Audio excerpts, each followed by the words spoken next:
Digmaang pandaigdigan o World War III, mga sangkay, mag-uumpisa na raw po bukas?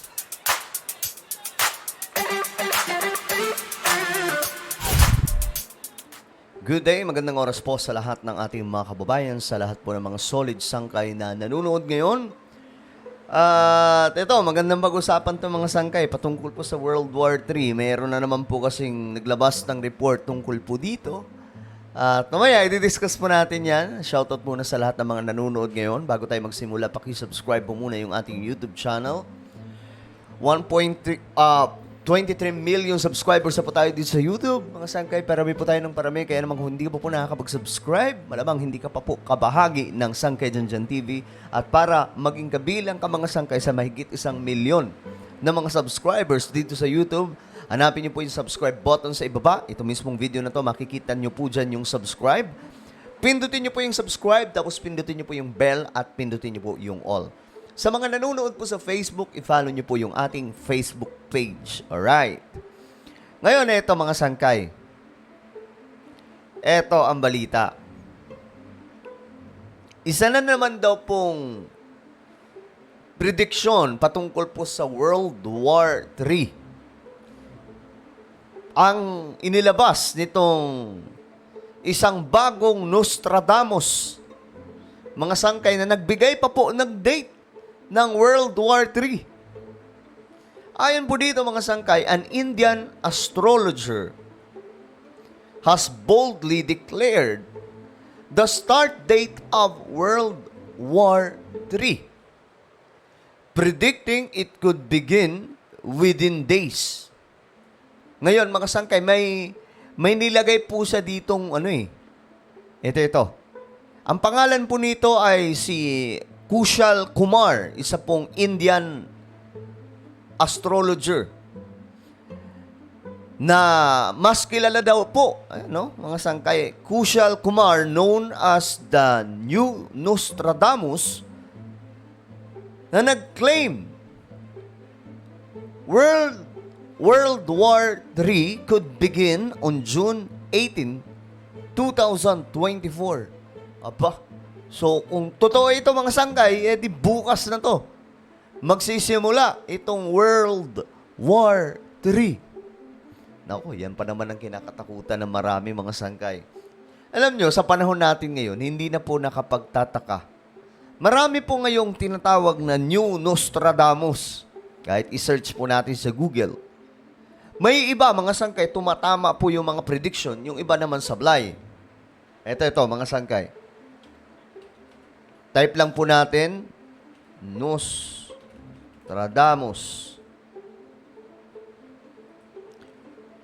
Napakarami po niyan mga sangkay. Ito, mayroon ito mga sangkay. Ito nakikita nyong Western. Marami na po siyang na-predict. Gaya na lamang po ng hari. Mga hari, mga sangkay na nabubuhay sa panahon natin ngayon.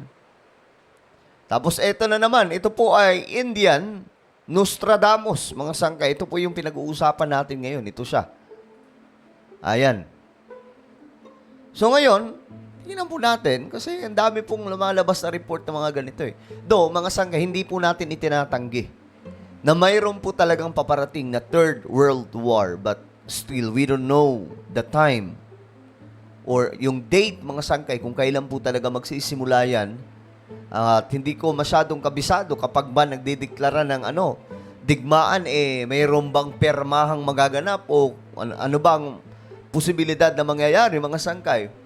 Mayroon bang kasunduan dyan na kung sino ang matatalo, kanya na yung ganito, kanya na yung Cavite. De joke lang. May moving ganun, mga sangkay, di ba? Iyo ang tundo akin ng Cavite.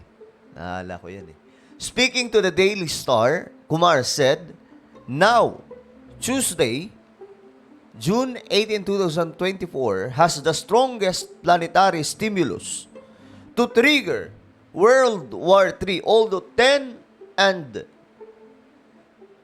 June 29 may have a say as well. Kumar pointed to various international conflicts as signs of the impending global conflict. Alam nyo, mga sanggay, totoo naman talaga na mayroong mga hindi pagkakaunawaan ngayon ng iba't ibang mga bansa at marami po talagang potensyal. Pilipinas, isa po yan sa may potensyal na humantong sa ikatlong digmaang pandaigdigan. China, Taiwan, NATO countries, mga alyansa po yan ng mga mandirigma doon po sa West. Then, ang West Asia, sa Middle East, nag-umpisa na po sila dyan. Dahan-dahan po. 'Di ba yung Israel ngayon? Ang Iran, may nangyari mga sangkay. Ang dami pong problema dyan sa Israel at sa buong Middle East na noon pa naman nangyayari. Pero, ang pinag-uusapan natin dito is World War III. Sino ang pwedeng mag-create ng ikatlong digmaang pandaigdigan? Kasi mangyayari lamang po ang ikatlong digmaang pandaigdigan kung maraming mga bansa ang makikipag-isa, makikipag-alyansa. Agaya po ng World War II, di ba? Germany, ang kakampi po nila dyan, ang pagkakalam ko, hindi ako nagkakamali, Japan. Ang kalaban po nila, yung alyansa ng Amerika, Canada, at marami pa pong iba. Kasama po dyan yung Pilipinas, mga sangkay. Ngayon, eto ang nangyayari. May mga lumalabas, mga sangkay, na mga ganitong klaseng mga hula, no? Ang problema kasi dito, nilalagyan po nila ng date na pwede namang hindi na nilalagyan ng date, mga sangkay. Para talagang maging ano sila, maging ano tawag to, hindi humantong sa pagkadiskaril yung kanilang mga inihuhula. Pero isa pa rin ang pinakamalinaw na hula sa lahat o propesiya. Walang iba ang nakasulat po sa Biblia. Ito mga sangkay. Yung nakasulat po dito sa Bible, ito pa rin talaga yung pinakamatibay sa lahat. Dalawa to eh. Ito. Ito kasi English. Ito naman ito Tagalog. Ito English. So, wala pong pinakamatibay na isa pong, hindi po siya prediction, kundi isa pong propesiya sa Biblia, that time will come na ang mundo magkakaroon po ng mga kaguluhan, dulot po ng mga sigalot na mga bansa. In Matthew chapter 24, and some verses in the Bible speaks na may mga conflicts na magaganap sa mundo. And it's happening right now in our time, sa modern days. Ngayon, mga sangkay, nangyayari po talaga ito. Itong mga sigalot, di ba? Sinabi ng Biblia, magkakaroon po ng mga digmaan, alingaw-ngaw ng digmaan, magkakaroon po ng mga iba't ibang pangyayari sa ating mundo, kagaya po ng mga natural disaster. Nabanggit po yun sa Biblia. At ngayon, mga sangkay, 2,000 years ago, nung kinasihan ng ating Panginoong Diyos ang maraming mga nagsulat nitong Biblia, na talagang hindi basta-basta ang mga nagsulat dito, mga sangkay, 2,000 years ago, ngayon, nangyayari po ang lahat ng iyan. Imagine ninyo, mga sangkay, ilang libong taon na po ang nakakalipas, pero ang katuparan ng propesiya nagpapatuloy sa panahon natin ngayon. Na ang ibig sabihin lamang po neto, lahat ng bagay na itala na po sa Biblia, kung ano man ang mga mangyayari sa ating mundo, na isulat na. So ito mga sangkay, itong mga hula ay mga base na lamang po ito sa mga nakikita nila ngayon sa mga balita. Kasi ang dami po talagang nangyayari, mga sangkay, na may potensyal na humantong sa digmaan. Expressing concern, Kumar warned, it may be observed here that predictive alert for better care and appropriate strategy involves careful and serious interpretation of planetary impacts, while unintended human error or slip cannot be ruled out entirely.